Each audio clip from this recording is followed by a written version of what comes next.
a single bit of the drama taking place in my office. Samantha Wheeler here. Allow me now to create the scene. Living in the heart of Norfolk, I, a 35-year-old marketing executive, am either busiest or most contented in my life. Pitch meetings, late evenings in the workplace, and far too much coffee abound throughout my days. Looking at the clock, my colleague Abigail notes, "Samantha, you're going to burn out if you keep this up." She sees me wrap up another presentation for a major customer. I wave my shrug. I'm not sure how to help. I'm nuts over the Hendrick account. Abigail lets forth a small smile. "Speaking of crazy, where's that trail mix you always keep in your drawer?" I stop to notice once more how strangely empty my snack drawer is. I wrinkle. Gone. I swear, Abigail, I'm not going crazy. Someone has been pilfering my munchies. Laughing is Abigail. She says, "Bet you $5 it's Austin," indicating at the cubicle next to me. Austin Swift, the charmer for the office. He's the man with the perfect smile that would most likely sell an Eskimo ice. Too unfortunate that smile covers his actual self. "Did you really see him close by my desk?" I ask, narrowing my eyes. "Not precisely, but come on. Whether they're ideas, work, or allegedly their food, he is continually mooching off people. Why not your treats as well?" Clearly delighted by the idea, Abigail leans back. I groan and massage my temples. I cannot merely accuse him without evidence. HR would be having a field day. "Then get proof," Abigail says, mischief lighting her gaze. My phone buzzes just before I can answer. "Gloria, my sister, here is." "Samantha, disaster. The florist recently canceled." Gloria's terrified voice comes across the phone. I cough. "Weddings, just what I needed on top of all else." Gloria inhaled deeply. "We'll work it out." I try to cool her down. I slop back in my chair after hanging up. My to-do list got much larger. Austin suddenly walks over with that same smug smile all over. He says, "Ladies, working hard or hardly working?" Try against the want to roll my eyes. "What then do you need, Austin?" "Just wondering if you have estimates for the Morton account. Team meeting scheduled for 10 minutes. My blood stalks. Those were my estimates. He obviously put off doing his share of the task. Still, I cool it under pressure. "Definitely Austin, sure. Gritted teeth allow me to say, I'll email them over." Abigail murmurs, "See?" Leaning very close as he leaves. Total freeloader. I let out another sigh. Office life is always something, right? There is never a boring moment, from wedding mayhem to snack thieves to colleagues like Austin. I nod, a concept developing inside me. The remainder of the day goes in a haze of meetings, last-minute chores, and firefighting. Austin is loitering at my desk, his eyes darting toward my drawer. By the time I'm packed to go. "Night, Samantha. Don't work too hard," he advises, all innocence flashing me his trademark smile. I fake a courteous grin. "Night, Austin." I turn to Abigail right away after he leaves. Okay, Operation Snack Thief is formally on. The face of Abigail comes alive. Finally, let us accomplish this. We begin to set the trap. As we work, I get both exhilaration and anxiety. This was about principle, not only about spotting a snack theft. I understood this marked the beginning of a workplace conflict that would fundamentally alter things. I arrive at the office the following morning prepared with ideas. Tucked inside my lunch bag is a bogus lottery ticket, my covert weapon. Austin would be drawn in if he indeed was the snack thief. "Morning, Samantha." As I pass her desk, Abigail says, "You're looking quite happy today," eyebrow raised. I wink, stroke my bag. "Oh, just feeling lucky." I get seated at my desk and double-check that my pen for the concealed camera is exactly positioned. The setting was ready. Austin moves quickly not too long ago. With coffee in hand, he walks over, his customary confident smile all over his face. "Hey, Samantha, got any of those amazing baked cookies today?" I grin in line. "I'm sorry, Austin. Not today, but I have a quite fantastic lunch booked." Though I sense a spark in his eye, he seems somewhat let down. Hook, line, and sinker. As the morning drags on, I keep one eye on my bag and the other on my work. Any moment now. Suddenly, my phone buzzes. It's Amber, my boss. "Samantha, can you come to my office now?" My heart skips a beat. What could this be about? I take a deep breath and head over. Amber sits behind her desk, her usual stern expression in place. This was serious. "Close the door, Samantha," she says. I sit down, palms sweating. "What's going on, Amber?" "We're looking at promoting someone to lead the new digital marketing division," she begins. "Your name is on the list." I almost choke. Seriously, wow. Amber holds up a hand. "Don't celebrate just yet. Austin is also being considered." Of course he is. I bite my tongue to stop a groan from escaping. "The decision will be based on your performance over the next few weeks. Keep this between us," Amber says firmly. I nod, my mind racing. Great, now I had to catch a snack thief and outperform Austin for a promotion. "Got it," I replied, determined to tackle it all. The game was officially on. Walking back to my desk, I spot Austin lingering nearby, pretending to look busy. It's time to set my plan in motion. Grabbing my phone, I put on my best urgent call act. "Hello." "Yes, this is Samantha Wheeler." "Oh no, really?" "Okay, I'll be right there." I rush out of the office, leaving my lunch bag in plain sight on my desk. From a corner of the hallway, I watch Austin glance around nervously. He casually strolls over to my desk, acting like he's just passing by. Then he starts rummaging through my bag. My heart pounds as I hold my breath. Suddenly, his eyes widen. Bingo! He's found the fake lottery ticket. Trying to be discreet, he pockets it quickly and walks away, looking around to make sure no one saw him. I smile to myself. The bait worked perfectly. I return to my desk, pretending nothing happened. Abigail catches my eye and leans over, whispering, "Did it work?" I nod, grinning. Like a charm. The rest of the day, I keep a close eye on Austin. He's acting jittery, constantly checking his phone. During our afternoon team meeting, his distracted behavior is impossible to miss. Earth to Austin, Geraldo, our colleague, jokes. "What's up? You win the lottery or something?" Austin laughs nervously, his face turning red. "What? No, just, thinking about a big account." "Yeah, right, I think," hiding a smirk behind my notebook. He's not fooling anyone. Well, not me at least. As the day wears on, office gossip starts to swirl. Marilyn from accounting rushes over to my desk, looking panicked.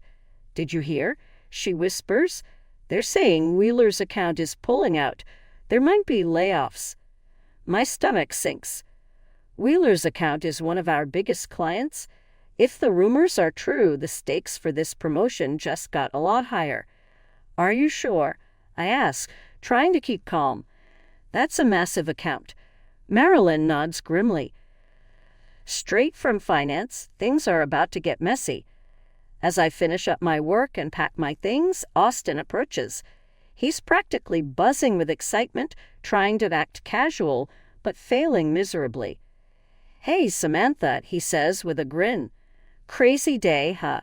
Listen, I was thinking maybe we could grab a drink sometime. Talk about the future. Big plans and all." I resist the urge to roll my eyes. "Thanks, Austin, but I'm swamped with this new project. Maybe another time." He nods eagerly, his grin widening. Sure. No rush. We've got all the time in the world, right?" I smile politely, but my thoughts are elsewhere. If only you knew, Austin, I think as I head out. Things are about to get very interesting. I feel a mix of satisfaction and nervousness. The trap was set, but now the stakes were much higher. Between the promotion and the rumors about layoffs, everything feels like it's hanging by a thread. Over the next few days, Austin starts acting like he's already hit the jackpot. Well, in his mind he has. He struts around the office with a new kind of confidence, whispering to anyone who will listen. "Samantha," Abigail hisses from her desk one afternoon. "What's Austin telling Geraldo over there?"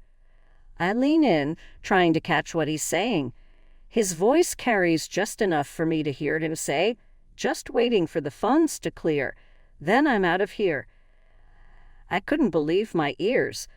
"Unbelievable," I mutter to Abigail. "He's planning vacations while the rest of us are worrying about losing our jobs." Speaking of which, Abigail adds, "Have you noticed how empty his desk has been? He's barely been around." That gives me an idea. I quickly type up an anonymous email to HR detailing Austin's frequent absences. I didn't want to come off as vindictive. It was just time for someone to take notice of his behavior. Later that day, we all gather for an important presentation to save the Wheeler account. One of our biggest clients. The tension in the room is thick. Austin swaggers in late, looking disheveled and completely unprepared. "All right, Austin," Amber says, raising an eyebrow. "Show us what you've got." Austin shuffles his notes and starts fumbling through his words. "Ah, yes, the Wheeler account. So, we're going to increase engagement by..." His voice trails off as he stares blankly at his papers. The clients exchange worried glances. I know I have to step in.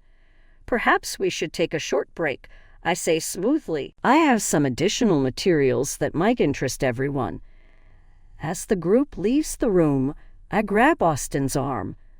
"What the hell, Austin? This is our biggest account. Are you even trying?" He shrugs me off, smirking. "Relax, Samantha. None of this matters anymore. I've got bigger fish to fry."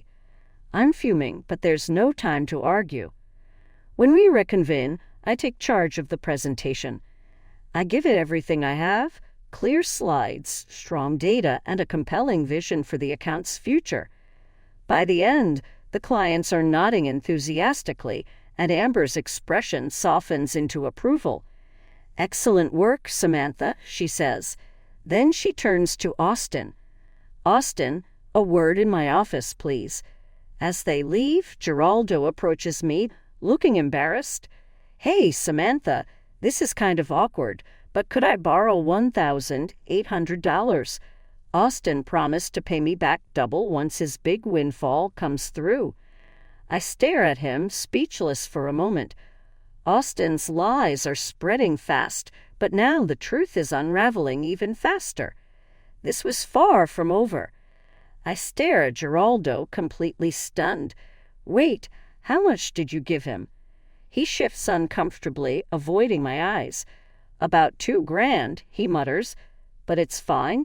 He showed me the ticket and everything. My heart sinks. This has gone way too far. Try to stay calm, but inside I'm boiling. Austin's lies are dragging everyone down with him. Later, as I'm organizing files for the Wheeler account, I notice something strange. The strategies and ideas in the files, they're mine. Every single one of them. But they've all been signed off by Austin. What a sneaky little thief, I mutter under my breath. I dig deeper, finding email after email where he's taken credit for my work. This wasn't just about snacks or a fake lottery ticket anymore. Austin had been stealing my ideas all along. Furious, I start copying everything into a separate folder. As I'm finishing up, Austin bursts into the office, looking panicked. "Samantha, I need to borrow some cash. It's an emergency." I cross my arms and give him a hard look. "What kind of emergency, Austin?" He glances around and leans in, whispering like he's wearing some big secret. "Look, I can't say too much, but let's just say I'm about to come into a lot of money. I just need a little to tide me over. I'll pay you back triple, I swear. I shake my head, disgusted.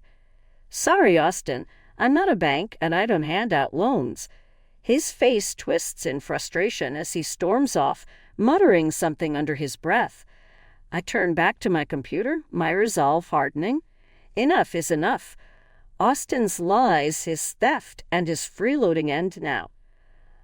I start gathering everything, the emails where he stole my ideas, the records of his absences, and even testimonies from coworkers who loaned him money.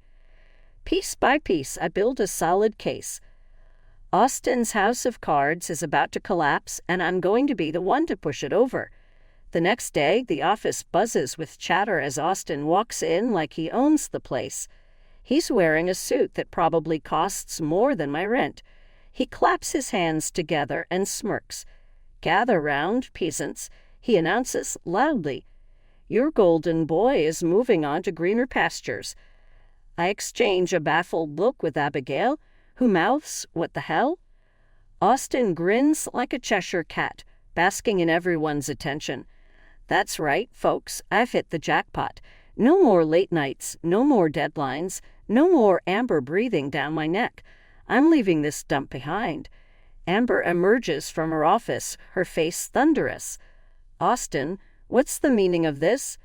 He laughs obnoxiously, spreading his arms wide. Oh, Amber, sweet simple Amber. I don't have to explain myself to you anymore. I'm rich, baby. I bite my lip to hide my smirk. Little did Austin know his raid was about to come crashing down and he was standing on the edge of the cliff. I can't believe what I'm hearing. Austin's arrogance has gone too far. It's time to put an end to this once and for all.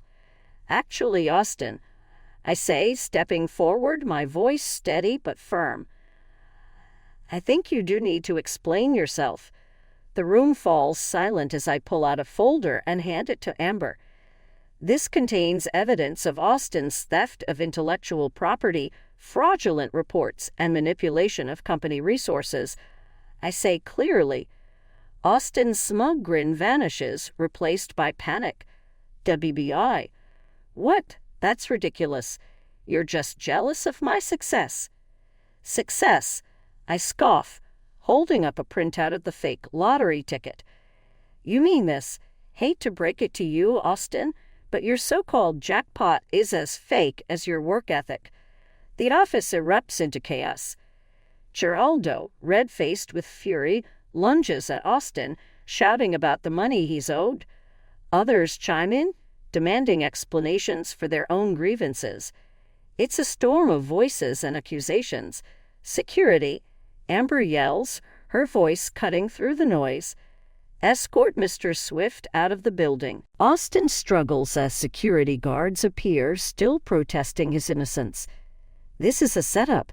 You'll regret this, he shouts as they drag him out. His words fall on deaf ears. Samantha, my office. Now, Amber says firmly, turning to me. My heart races as I follow her, unsure of what's about to happen. Amber sits down at her desk, her face unreadable. Sit, she says, gesturing to the chair opposite her. Explain everything.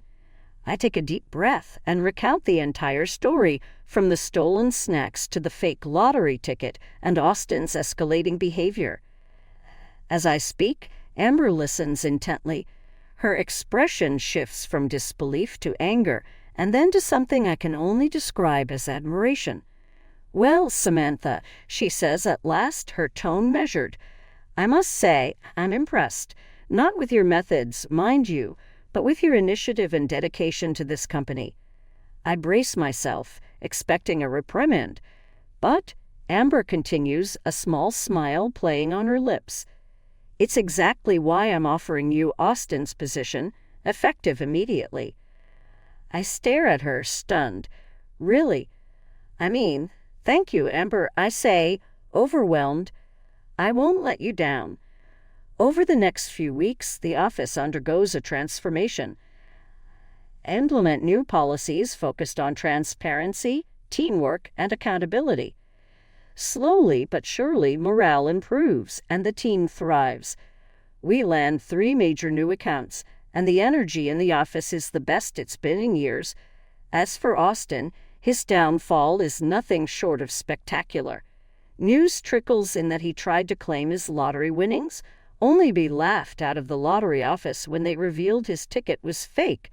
He vanished after that, leaving behind a legacy of embarrassment. Life in the office isn't perfect, but it's better than it's ever been. And as I settle into my new role, I can't help but feel a sense of pride. Justice was served, and the future looks brighter than ever. 2 months later, I find myself at my sister's wedding, standing at the center of the room with a glass in hand, ready to give my maid of honor speech. The air buzzes with joy and excitement as everyone settles in to listen. I take a deep breath and begin. Life's funny, I say with a smile. Sometimes the path to success isn't straight. It's full of twists, turns, and even a few people who try to take advantage of you. The crowd chuckles, and I glance at Abigail, sitting near the back. She gives me an enthusiastic thumbs up, and I can't help but grin. But if there's one thing I've learned, I continued, it's this: integrity and perseverance always win the end. So here's to the bride and groom and to facing life's challenges head on. As I lifted my glass, applause broke out. The bride and groom shone with delight. Love, laughter, and fresh starts permeated the moment. Perfect. But my phone buzzed as I started to sit. Interested, I looked at the screen. It sounded like a news alert. The headline said, "Former marketing executive arrested for fraud." The little smile crept on my face and eluded me to control. Karma, I mused. At last Austin began to see what was approaching him. After his spectacular leave from the office, Austin apparently had burned ties everywhere.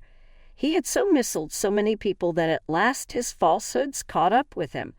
False promises, misled colleagues, and angry creditors had stacked up. At last the law was paying attention. Austin was no just disgraced former colleague anymore. He might be in major trouble. It seemed like the last chapter of a crazy narrative. Justice had been done in Austin's case, not only a meal best eaten cold.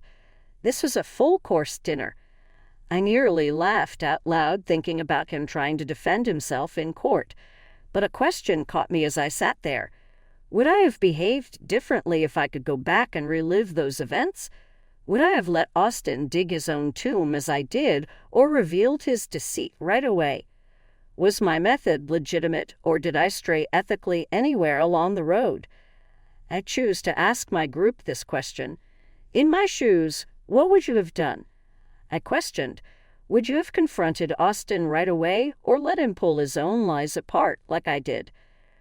Drop your notes in the comments. Your perspective on this office conflict would be much sought for. And if you enjoyed this wild tale of workplace drama and justice, don't forget to smash that like button and subscribe for more juicy stories. I said before I departed, you really want not to miss what is ahead. Looking about the room surrounded by my family, friends, and newly acquired clarity, I understood one thing: life rewards honesty and patience. And for folks like Austin, well, karma looks after the rest.